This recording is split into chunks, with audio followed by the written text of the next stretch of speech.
बिस्मिल्लाहिर्रहमानिर्रहीम। अस्सलाम वालेकुम। मैं हूं doctor Waris. Welcome you all in health care with doctor Waris. Viewers, आज फिर काफ़ी अर्से के बाद हाज़िर हैं।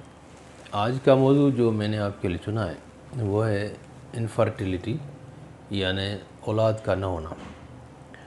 जब बंदा शादी करता है तो उसको ज़ाहिर सी बात है कि ख्वाहिश होती है कि उसको बच्चे भी हों, लेकिन आजकल कुछ नौजवान जो शादी के बाद फ़ौरन ही चाहते हैं, कोई 1 महीना या 2 महीना हो गए फिर वो अपनी दवाई लेना शुरू कर लेते हैं कि ये हमें औलाद नहीं हो रहा, शायद हमें कोई इनफर्टिलिटी का मसला या कोई बांझपन का मसला हो गया है।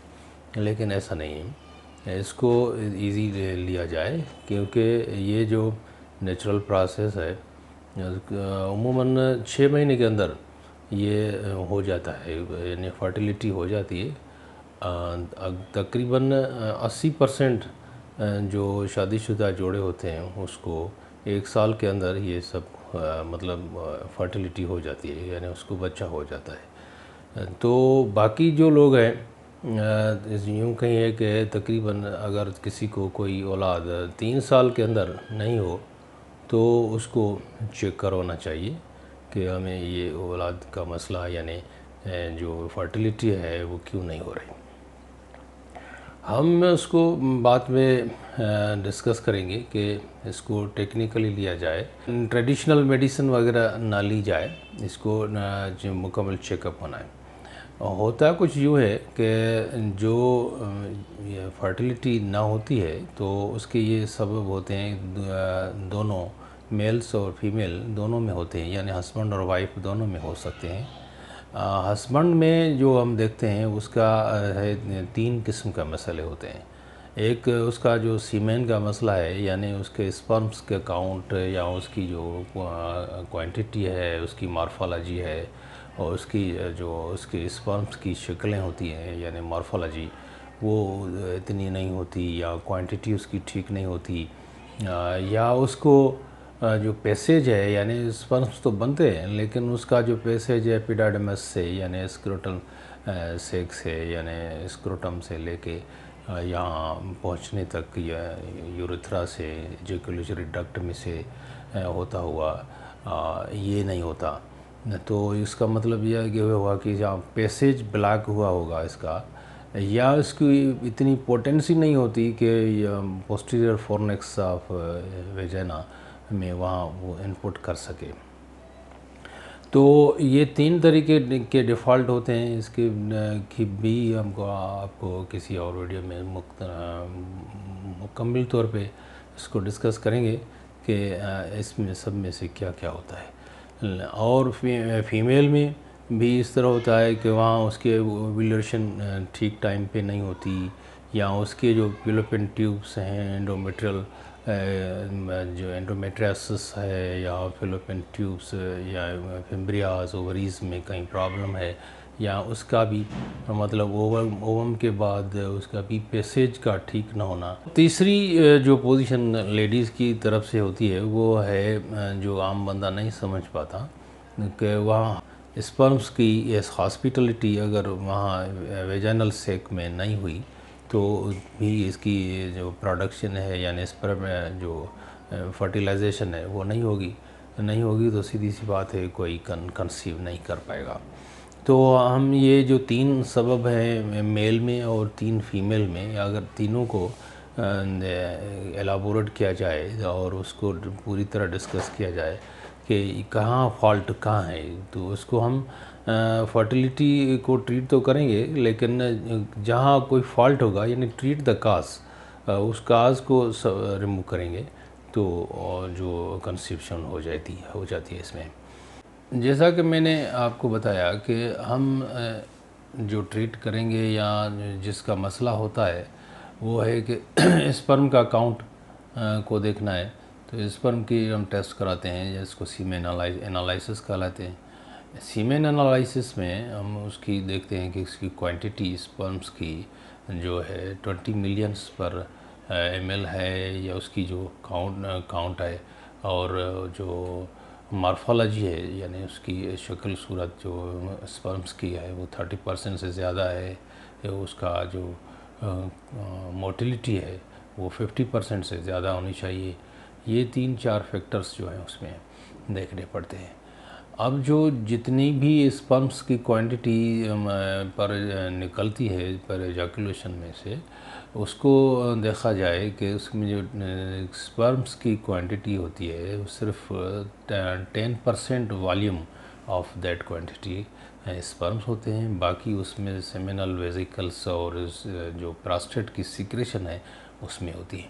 तो जो जो कहीं कि अगर 2 ml की क्वांटिटी मुकम्मल जो निकलती है सीमेनल फ्लूइड्स, उसमें स्पर्म्स जो हैं सिर्फ 10% वॉल्यूम का होते हैं और बाकी जो होते हैं उसमें उसकी फ्लूइड वगैरह होती है। तो अगर कहीं इसकी मॉर्फोलॉजी में, इसकी काउंट में या जो क्वांटिटी में या कहीं फ़र्क आ गया तो भी स्पर्म क्वालिटी वाले नहीं होंगे तो कोई कंज्यूम फर्टिलिटी नहीं होगी। दूसरा जो मसला है मैंने कहा शुरू में कि इसकी जो हम देखते हैं पैसेज जो वहाँ एपिडर्मिस में यानी स्क्रोटल सेक में से जहाँ बनते हैं ये स्पर्म्स वहाँ से ट्रांसपोर्ट होके आते हैं, तो वहाँ ट्रांसपोर्ट वेस्ट डिफरेंस वगैरह जो डक्ट है वो कहीं ब्लॉक तो नहीं हुई, उसकी ब्लॉकेज के भी सबब हो आ जाते हैं। कहीं किसकी कोई हर्नियोरेफी हो गई, कुछ सर्जरी हो गई, या वो इस वहाँ कोई वेरिकोसील है, जो ट्यूबरकुलोसिस है, एक्सेसिव कोई अल्कोहल लेता है, ये भी उसके पैसेज को मुतासर करते हैं। तो ये बहुत सारे असबाब होते हैं कि फर्टिलिटी के ना होने के। हम बाकी और तीसरा और अहम जो है वो सेक्सुअल जो प्रॉब्लम्स होते हैं कि इम्पोटेंसी हो गई, फीमोसिस हो गया, या हेपोस्पेडियासिस है यानी नीचे से कोई सुराख हो गया वहाँ करेक्ट जगह पे वहाँ वेजाइना में उसकी सीमेन नहीं जा पाएगी, तो भी ये प्रॉब्लम है।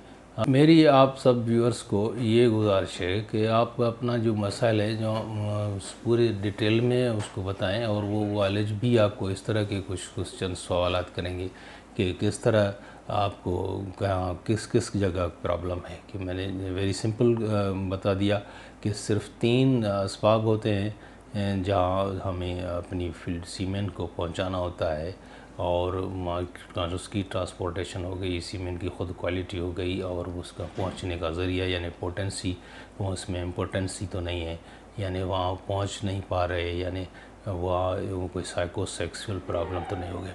फीमेल की साइड से होते हैं ओवम, यानी ओवा किस टाइम पे किस तरह एवोल्यूटरी फेज में से ओवा रिलीज़ हुए, वहाँ को जो सेफ पीरियड्स में तो मखसूस दिन होते हैं वहाँ हस्बैंड और वाइफ का मिलाप होना ज़रूरी है। तो वहाँ वो इस पे डिटेल में हम कभी बात करेंगे।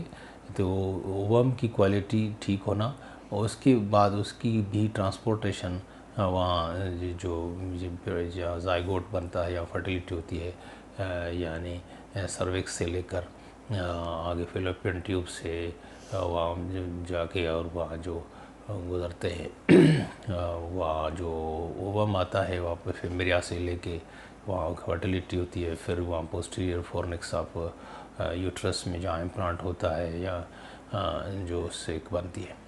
और तीसरा और अहम मसला ये भी होता है कि जो स्पर्म की ट्रांसपोर्टेशन में मसला आता है, यानी कि वहाँ जो सर्विक्स में म्यूकस है वहाँ वो लिक्विड टाइप का होता है, और वो लिक्विड टाइप हो तो ठीक है, अगर हार्ड हो गया म्यूकस उसका यानी विस्कस मोर विस्कस हो गया तो भी ये फर्टिलिटी के प्रॉब्लम आते हैं। ये मैं आपको डिटेल में इसलिए बता रहा हूँ कि या जो मतलब हम जानते हैं कि क्या किस तरह की ये इंटरनल फिजियोलॉजी मैं आपको बता रहा हूँ कि किस तरह से फर्टिलिटी में रुकावटें आ जाती है, तो हम उसको स्टेप वाइज उसको ठीक करते हैं।